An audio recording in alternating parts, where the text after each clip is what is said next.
हैं और भी दुनिया में सुखनवर बहुत अच्छे, कहते हैं कि गालिब का है अंदाज़े बयां और हमें मुश्ताक और वो हैं बेजार, या इलाही माजरा क्या है, दिले नदा तुझे हुआ क्या है, आखिर इस दर्द की दवा क्या है।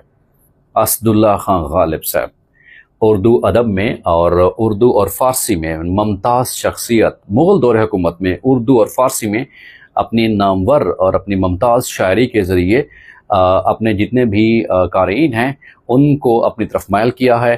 तो मिर्ज़ा गालिब साहब के बारे में ये सवाल आया था कि Ghalib born in which city, ये आगरा में पैदा हुए और ये कब पैदा होते हैं, ये 27 दिसंबर 1797 में ये पैदा होते हैं और फिर इनकी डेथ कितनी है, 15 फरवरी 1869 इनकी डेट ऑफ डेथ है।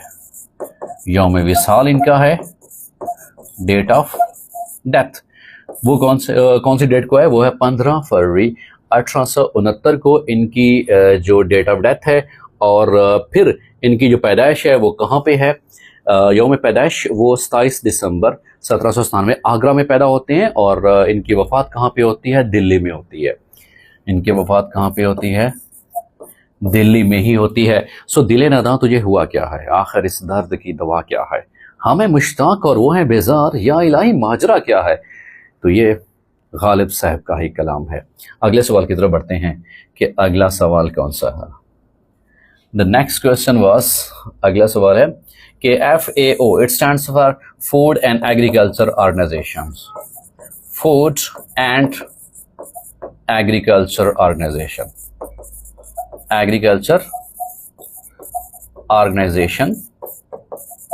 और 16 अक्टूबर 1945 को ये एस्टैब्लिश होती है। और food and agriculture organisation basically global organisation है regarding the food security and regarding the food distribution. तो फूड एंड एग्रीकल्चर जो ऑर्गेनाइजेशन है ये, इसका क़याम कब अमल में लाया जाता है, इसका क़याम 16 अक्टूबर 1945 को अमल में लाया जाता है।